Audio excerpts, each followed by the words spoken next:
Episode number 51. We're going to be specifically speaking about um, how to measure Q on this dental transducer that we covered last time. And I will also bring up, there it is. So here's the transducer. We're going to be measuring the quality factor, and we're going to be using our good friend Microsoft Excel along with some of the data that we'll be collecting here. So let's take the data as if we had it before. Ooh, not responding. Let me fix that here.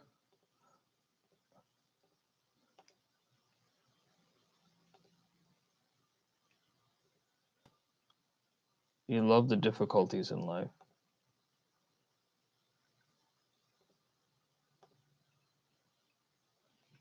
Oh boy.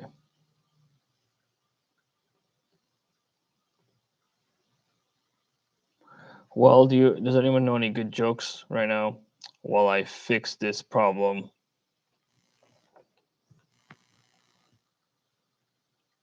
We're just restarting the program. It was working a second ago. There we go. Okay. So we're just going to go ahead and measure that transducer. And again, here you have it right here. And there it goes. It disappeared. There it is. Okay. Nothing's happening. It's ultrasonic. It's not really too high of a response there. You're going to see anything. Okay. So here's a resonance and anti-resonance. So in order to calculate the quality factor from impedance, absolute impedance, which is going to look like this with the resonance and anti-resonance clearly shown, you go to your minimum resonant point, and that is, if you're just hunting around, at 44.02 kilohertz. We have 316 ohms. This is just a misnomer that the program kind of. So let me just correct this right here. Okay, there we go. Now so 300 and at 44.02 kilohertz, we have 316.7 ohms. I'm calculating the quality factor. So 44.02 kilohertz, we have 316 ohms. What we're looking for is the 3 dB bandwidth. So we're looking for what's going to be higher, square root of 2, to that number. So we're going to be searching up in frequency till we get to about 447 ohms. And that's about right there, 44.1 kilohertz. And we're going to look on the other side too. What did I say? 446. Okay. So it's 43.94. Let me just check the other side again. I think I had it a little bit higher. That looks okay. 41.1. Okay. So this was approximately the 3 dB bandwidth. 3 dB is square root of 2. So if you want to calculate the bandwidth, BW, you subtract this number by this one. Okay. You can do it. That gets you 0.16 kilohertz as the bandwidth, and the Q factor is just going to be your resonant frequency divided by your bandwidth. And there's obviously lots of equations that go behind that. And if you actually press this button here on my program, it tells you the Q factor right there. It does that calculation for you at 275, and we got the same exact number with our raw calculation. Now, if you're going to do this for anti-resonance, as you see here, 45.240 is the resonant frequency. So 45.240. We have ohms. Hope everyone can hear me because I am. Let me just make sure to check my YouTube live settings and make sure all that's okay.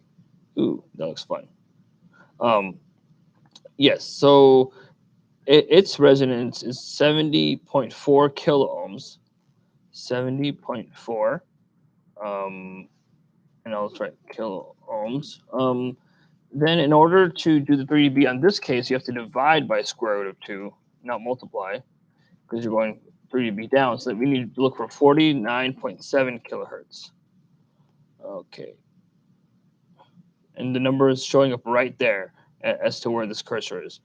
49.7. Now you can also export the data. I mean, any program will help you do that mostly. But you can also use cursors like you might on a traditional oscilloscope. So I wanted 49.7. I do feel like, well, 51.46. That's just about as close as I'm going to get there. 45.170. 45.170. That's one of them.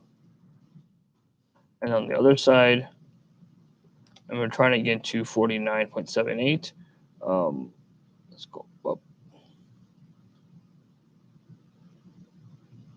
It's about right there. 40. This is about, it's close enough. 45.330. The bandwidth in this case, this number, the higher number minus the lower one,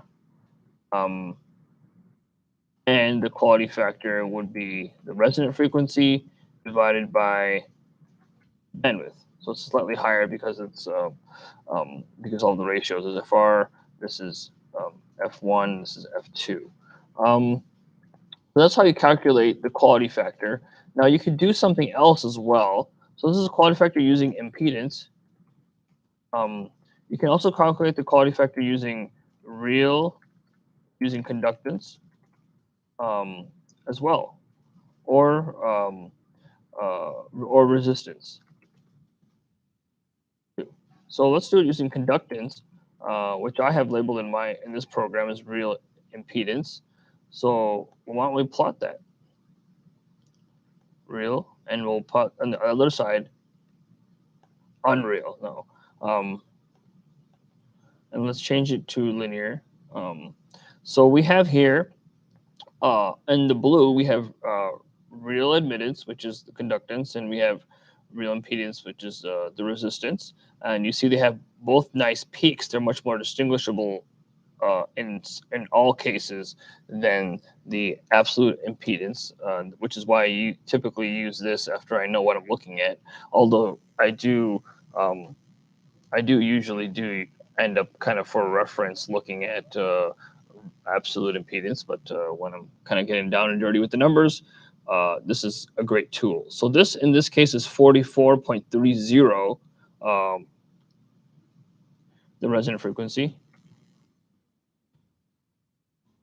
and we have is it millisiemens? Yeah, 3.14 millisiemens.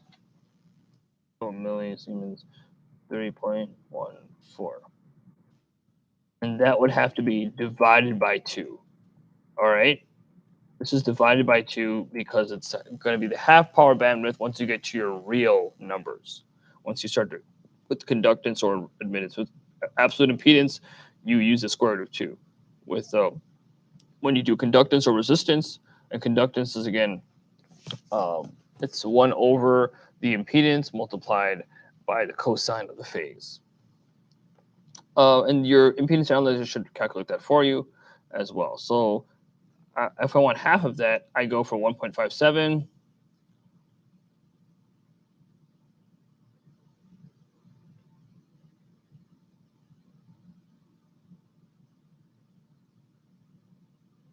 Okay. Kind of hard, having trouble getting that point. Okay, that's pretty good. 44.110. 44.1. If I go back the other way,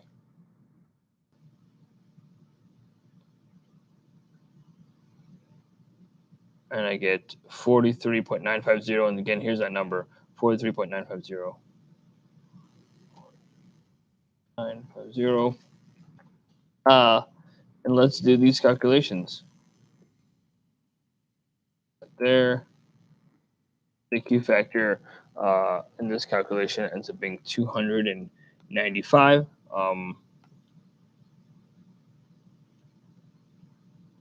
We can also then do our calculation here as well for anti-resonance. And anti-resonance would follow the exact same format, except the only difference here in anti-resonance, you use the same, and here we actually, yeah, it just ends up being exactly the same for resistance in order to calculate the anti-resonant point. So we'd calculate, and let's just do that because, well, life's too short to leave things ambiguous. This anti-resonance kind of follows this marker here. It doesn't follow the other curve. So let's just bear with me, huh? So kind of putting that reducer cursor reset. So at 45.240, 45.240, we have a resistance of 69.88 kilo ohms. 69.88. And you divide that by 2, and we get 34.94. So I'm looking at this number here, 34. That's good here. 45.150. And then I'm going to look at the other side.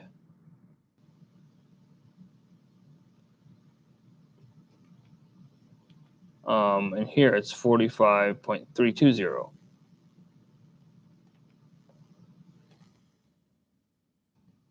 Okay. Now let's copy all this over because it seemed to work last time. And this is reverse that 13. This is 12. Okay, there you go. At 266. So the truest method is to use the conductance for for resonance quality factor, because impedance can get a little bit messed up once your resonance and anti-resonance start getting very close to each other, or you have low Q factor values. You'll need to use conductance, and also if you're looking at anti-resonance, to use resistance. R. And that's how you calculate the quality factors. And this program does it automatically for me, and I actually have it able to determine either from real values or imaginary as to what the calculation method can be. If I want to use absolute, which is impedance, then I can do that. If I want to use the real values, which in all cases I believe it's going to be the best for you, you can use and you can select that, and it'll calculate based on conductance. And I personally just have this program focused on resonance because that's usually the point of interest. I want to do something with you guys, and I want to take a look at, and let's put it back in the familiar terms, and I'll just plot that again, and we'll put it under logarithmic in order to make it look like this. Some people get confused when you show them a plot like this of impedance. It seems like a very low Q, but it's kind of misrepresented because resonance and anti-resonance don't really plot well together. So here, I want to put a tool on, and let me just show you all that's happening. So I'm going to put a tool. There's a black screen now. There's not. So here's the tool right there. And I'm going to show you how the resonant frequency changes, because now we have a longer transducer than we normally would have, and also there's bending modes which are stimulated in this tip here, and also yeah, because of those bending modes, we do have kind of really different modes of operation being activated, and what the end result of that is, and get this wire out of the way, the end result of that is going to be a higher quality factor, because now we're not just kind of limited by the construction and the ceramics.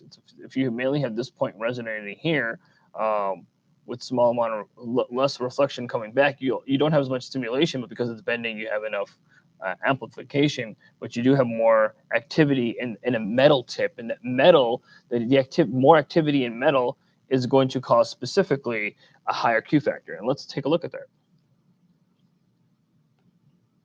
So I'm going to be just take it as a blank slate, go from 10,000 to 50,000 in steps of 100, just to get that landscape here.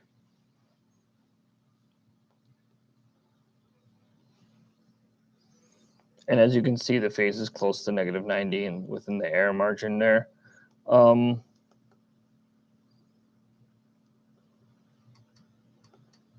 we have these two resonant points there, and we got another one there. I'm going to choose to focus on that. Where were we at before? I guess is it conserving that resonant mode? I don't know. Like this one right here, this one down here, why this cursor, or I'll just drag that here. This one right there, which is about, according to cursor 2, or cursor 1, it's 42.4 kilohertz, and we were at before 42. So this could be pretty related, but I'm going to focus on this first one here. And or actually I'll focus on the second one at 3.68 kilohertz. So let me just go from 36 kilohertz and to 38 kilohertz. And let's make the increment less. We have some other little modes happening. This is definitely starting to be a case where you would want to use your conductance here. So now the Q factor increased to 306 for this specific mode. And this is automatically calculated here. Again, you could use your real values, conductance and resistance, and get a similar plot. Let's not plot both in different scales. That would be your other case. There's another mode. Remember, we did have one at 40 and 44, let's say. Let's run that again. Now we're just running the sweep starting with the real parameters. That's okay. Doesn't change the values. They're just different ways of representing. So let's stop this and really kind of take a look at what this would have looked like if you used impedance. And just do phase. This is not a mode you'd actually want to operate in because of the really low coupling. You'd have to severely optimize it. But basically, the resonance and anti-resonance are really stacking on top of each other. This is a high Q factor. As you see, the Q factor is calculated 471. However, and I'll zoom in on it more. Let's do 42.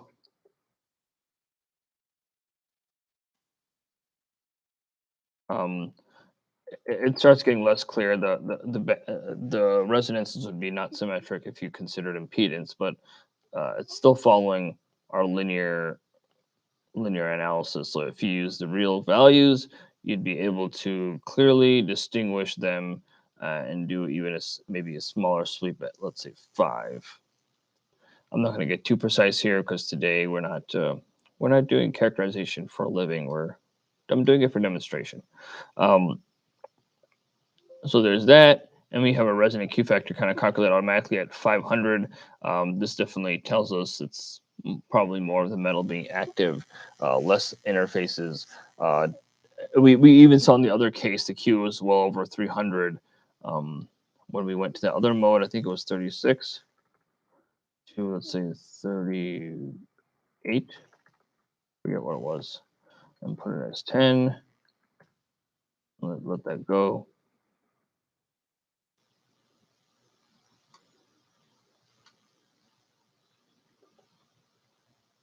That's at 306, probably putting it at 5. So when your Q is high, you want to put a higher Q.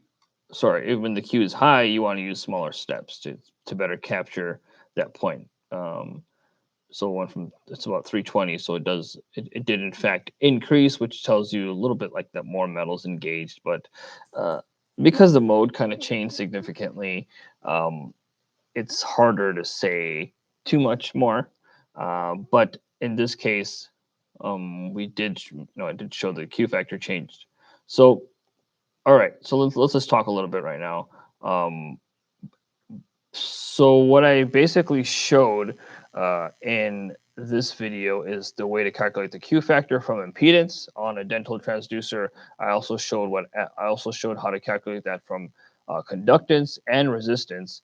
Additionally, I went in and I installed a tool which shows changes in the quality factor. Usually, if you do install a tool, you may have an increase in your quality factor due to a more metallic mass, especially if that mass is if that tool is bending and the resonance is really focused around that tool that you installed, then you would definitely see a higher quality factor, and you would see lower coupling. That's traditionally what does happen when you add a tool. You add more metal, which has high Q, and you add more non PCT or non piezo material, which reduces the coupling and can also shift nodes. But sometimes the coupling factor can shift the node in a way that the transducer was built for. So the transducer was designed to have a tool installed. Therefore, yeah, without the tool, the nodes might be not on the ceramic itself, but after installing it, you could shift those nodes